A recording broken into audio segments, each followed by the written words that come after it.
Hey, good morning guys. Guess what? It is our early morning, but hey, the store is open. Guess what? We're having us a good cup of coffee and a fantastic breakfast, guys. Yep, some whole wheat toast. So let's have breakfast and let's get out of here, guys. Let's get our day started. I am slowly getting closer and closer to Saskatoon, ladies and gentlemen. Yeah, it's been a good while since I've been up on this Highway 16. Well, I guess not too super long. Last time when I came up, I actually came up to Saskatoon and then that way, right? But actually this stretch here, I haven't been up here in a good while, but this is a brand new co-op cardlock place right here. I haven't seen this one here before either. Looks like they got several spots for trucking in there, for trucks in there. Trucks get in there and park for the night. But yeah, we got about 55 clicks to Saskatoon, and then I'm going to go through Saskatoon, go to the other side of Saskatoon, and I'm going to go to the Flying J and take me a little bit of a break and fuel up. I'll have about 3 hours, that'll be probably more like 3.5 hours probably by the time I get to the J, and fuel up over there, make sure I got fuel from Saskatchewan, because we drive quite a bit in Saskatchewan, and the way the fuel tax works is, you know, if you fuel up, the more you drive in that state, the more tax goes towards that actual fuel, right? Because they calculate it on a kind of an average of fuel consumption that normal truck would use, right? So that's what you get taxed on in each state, province. And so, yeah, you want to fuel up if you are going to be in that state quite a bit. And I'll be in that quite a bit, right? Because I have to drive all the way through Saskatchewan, go up to Edmonton, then I have to come back all the way through Saskatchewan, right? To go home, right? So I'll be in Saskatchewan quite a bit. I'll use probably almost all the fuel that I'll be fueling here. Not quite, but quite a bit of it anyways. And I don't really have to fuel yet. Like, I've only used maybe a quarter of a tank or so, but I don't really want to fuel up in Alberta, so I think if I fuel up here in Saskatoon, I should be good. If I get a load straight back, I could fuel up in Saskatoon again, or I could go all the way up to Headingley and fuel up in Headingley again. But either way, we're going to try and fuel up there and go on. And I'm not 100% sure if my crossover for my fuel tanks is frozen or what, but it's been pretty cold here the last couple of days, and I put in that anti-gel last night when I fueled, but I've already driven quite a bit of miles, right? I've already driven about 700 kilometers since I left Winnipeg, and usually by this time my fuel gauge would start to go down a little bit, and so far it's still showing that I got a full tank of fuel. So that's usually an indication that the fuel is not really, in my opinion, circulating properly, because I haven't really done that good on fuel. I'll have to check it out, and if that is the case, I'm going to have to close the valves just real quick one time, get the line to open up or something like that, or you know, and also put maybe a bottle of 911 in there to unfreeze it, right, if that is the case. But we'll check it out. Definitely, you can usually tell if one tank is full and the other one is like half empty, then you know you got a problem, right? So we got to check that out when we get there for sure, unless something changes by the time we get there. But yeah, it's still pretty cold here this morning. I think it was like -20 or something like that, plus the wind chill and all that. It's pretty cold, so we'll have to check it out, that's for sure. I don't get it why, you know, I kind of do, because I ran the fuel quite low last night, or yesterday afternoon, right?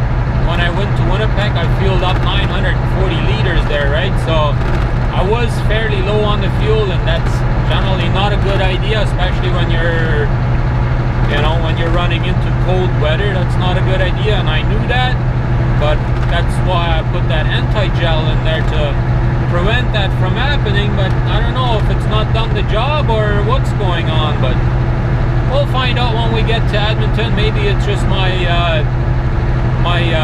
fuel gauge thing there. It goes up and down on like in a pipe or whatever. Maybe it's just frozen to the top there.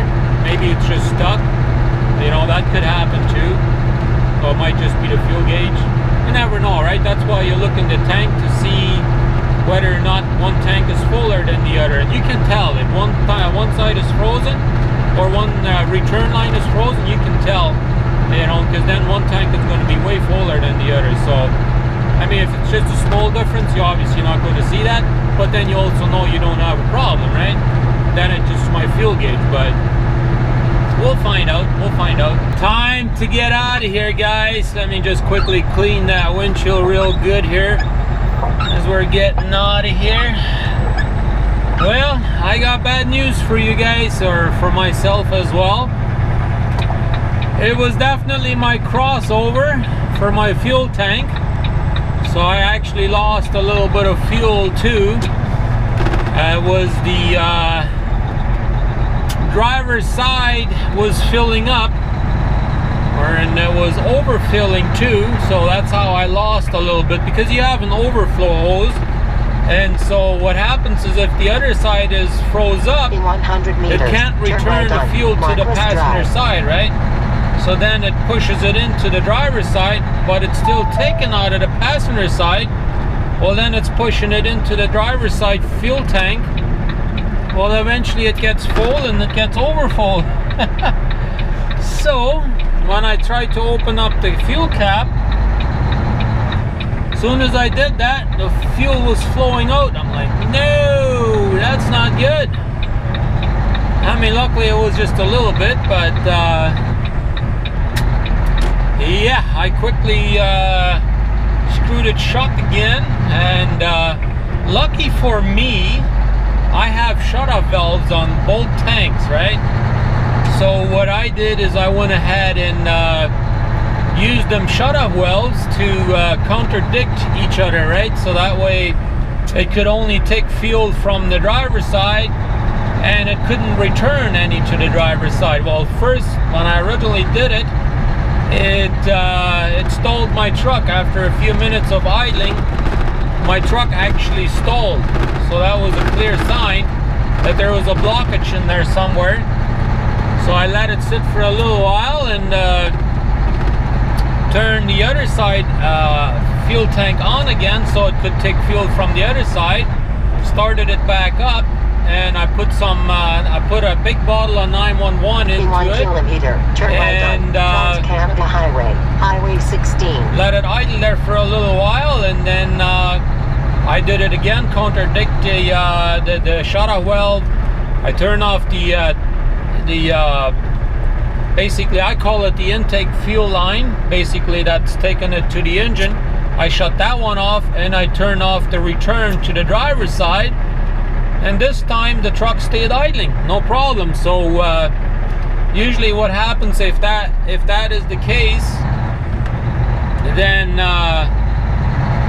it will basically now, because now it's got a small opening, then it will circulate the hot fuel, because the fuel is hot, let's face it, like my engine heats the fuel pretty good. So then it will circulate it through that line that's got a small blockage in there somewhere. As soon as the hot fuel starts circulating there, it melts the ice, right? And then it doesn't take very long, especially when you have 911 in it, for it to de-escalate the situation, defreeze everything, right? So that's what I did. I threw in that bottle of 911 and left the fuel caps open for a little while and tried everything, and everything seems to be working normal now again. So I fueled up the passenger side, made sure I had enough fuel in there. Didn't fuel it quite to the top, but we fueled it okay. Trans-Canada Highway, Highway 16. So now we're going to keep our fingers crossed that that 911 is going to work good. I don't understand why this happened. Like, yeah, I know I was low on fuel yesterday, but still, I fueled up in Winnipeg. I drove all day long. I put that anti-gel in there, and my crossover still froze up. I mean, my fuel looked good. There's nothing wrong with my fuel. Fuel was nice and warm. Turn right on All that stuff. Highway, yeah. Highway 16. Anyways, that is a good reason why you should always carry a bottle of 911 with you. If that happens somewhere in the middle of nowhere, or maybe they don't sell that 911, or maybe they ran out, you know, at least you always have one. And that's why I bought that the other day. I showed you guys the other day on video where I had bought that extra bottle of 911. That's the exact reason why I needed it. Luckily now I stopped at the Flying J and I just went in there and brought me an extra one and threw that one into the tanks. So I still have one left in my truck. I always try to carry one, you know, just for emergency cases, you know. But anyways, enough of that. Let's get on down the road, guys. Alright guys, we have just pulled over. Oh wow, there's a train coming right there. You guys see that? Ian, you would probably like that. Oh yeah, I guarantee you would like that. But anyways, we got a little bit of a pullover area up here. Oh, that's nice. So I'm gonna go ahead and check my fuel issue here. I'm just gonna put you guys over here for a second. I'm gonna go ahead and open up my fuel cap here. I know I got the airlines a little bit in the way here, but I want to check to see if my fuel issue has been resolved yet. I put in some 911, right? No, that looks like it's still coming back too much to this side, so we need to do something here. We need to shut off that return to this tank here. I think that's what we need to do. So let me go ahead and do that, and then I'll be back in a minute. I think we have finally gotten our fuel issue resolved. Yes, that makes me happy. I just pulled into the scale up here and checked it. Seems like it's okay now. At least it's not pushing it out of either side of the fuel tank anymore. So that's some good, awesome news. That's what I like to hear. Yes, indeed. That's what I needed to hear too. Yeah. Oh well. Not every day is the same, right? Not every day is a good day. Not every day is an exciting day. Today has been an alright day, I guess. I'm kind of pissed off at myself a little bit, but what good does that do you, right? So may as well stay positive and move on, let it go, right? That's the way I look at it. Somebody gets underneath my skin or whatever, you know, best thing is to take a deep breath and let it go. You know, that's how I deal with it. Let it move on, you know, that's how it goes. But anyways, yeah, we're just cruising up and down the road here, and looks like you might be able to see that in the camera here every once in a while a little bit, where the snow is drifting over the roads a little bit. That's because it's really, really windy. It seems like, however, it has slowed down a little bit, but there for a little while it was pretty darn windy. And at the one corner I saw, on the other side of the road, quite a bit of snow had come over the road, and two cars come flying around the corner there and hit the ditch, you know, spun out. So hopefully it doesn't cause too much of a hassle up there, too much of a danger. But anyways, we're going to go ahead and continue on. We got 268 kilometers to our delivery in Edmonton, and we will be there tonight. Yes, indeed we will.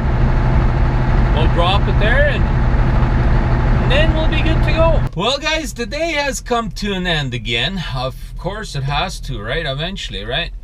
It has been quite a day today, as you guys saw on my today's vlog. We had some fuel issues and stuff like that, and after a while that finally got resolved. You know, we put that bottle of 911 in there and shut off the return to one side, turn it off on the other side, you know, do the whole 9 yard there, back and forth. And after a good while we got it all figured out and it's all good now. But yeah, we're here in Edmonton. We got to our customer here last night, and the way it works at this place is they have a secured fenced in area where we drop our trailers in, and it was completely packed last night, so I could not drop my trailer last night in there. So basically I had me a good night of sleep here now. I just went down the road to the Flying J. Luckily I found me a parking spot, and here we are. Now we're waiting for further instructions from dispatch to see exactly what they want me to do from here, right? I already called them, and we got 2 of them that are actually kind of doing this area up here. So the one that was dispatching yesterday, I guess he transferred me to the other one, and that one didn't answer the phone, so left them a message. So hopefully they'll get back to me here soon, and we'll find out what we're supposed to do with this trailer now, right? But anyways, we'll have to see what happens tomorrow, right? I guess on tomorrow's video you're gonna have to come back and check out and find out what happens. But anyways, that's about all I got for today. It was a bit of a hard day, I guess you could say, a bit of a stressful day and all that stuff, but hey, we managed, right? We managed. And I figured, hey, let's put the light up here and you know, close off the show and all that good stuff. And but we not only did have issues with the fuel, we also had an issue with my laptop, which I've been having for the last couple of days, right? And I think I have it figured out. I think there's a shortage right where the cable goes into the power box. Like, my power box is about that big, and right where it goes into the power box, the cable, not the cable that comes from the power, right at the other end of the power box where it goes to the laptop, right there, I think it's broken inside somewhere, because last night I tried to move the box just slightly and I could hear it go, you know. Let me just lift up this camera up here. I think it's vibrating a little bit there on the dashboard, and that's not good. That sounds terrible usually. So anyways, so I've been leaving it exactly where it's at, and so far it's working. I went ahead last night and ordered a new one from China, so that could take 5 weeks till I get that, but hey, better late than never, right? So in the meantime, I think once I get home here, I already asked my son if I could borrow his computer for a couple of weeks until I get my new charger. So I might be having my son's Christmas computer in here maybe for a couple of weeks, and maybe I'll be working with that to edit my videos and stuff like that. But we'll see. We'll see how exactly this goes. But I'm rendering the video from the day before yesterday, because this is yesterday's video basically, or I guess today's video would be the video before this video that I'm rendering right now.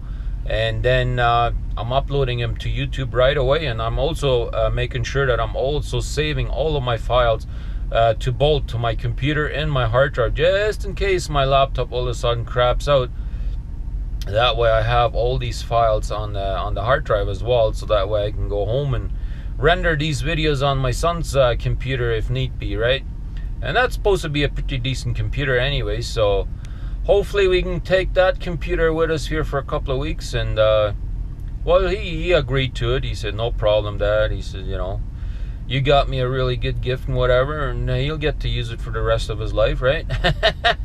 I just need me a new charger. I might even go into Steinbach. We got a computer shop there. I might even go in there and see if they are willing to repair or just change that cable out, because it's, you know, like I said, there's a short somewhere right where it goes into the block, and that one is actually soldered onto the things inside of there usually. So they'll have to unsolder it and solder a new one back on there and stuff like that. Hopefully they're willing to do it, but if not, I might give it a shot myself. I might see if I can get it fixed myself once I get home, because it needs a special key. I already looked at it to open up that power box. So, and I don't have that particular one, but I know my brother does. So we'll see. Maybe we'll be able to fix it ourselves. If not, we'll see if the shop will be or repair shop will be willing to do it. And if they're not willing to, I guess then I'm at a loss. I gotta wait till my power supply comes from China. Yeah. Anyways, that's it. I'll start a new vlog here right after this. So thanks for watching, guys. And be sure to leave that thumbs up, guys. I see not too many of you guys are doing that. Come on, guys. We need them thumbs up to start raising. We need at least 200. You know, we see 500 views. Should be no reason why we couldn't get 200 thumbs up, right? So let's get that moving up there a little bit, guys. You know. Anyways, that's it, guys. We appreciate you guys watching, and we'll see you back here tomorrow.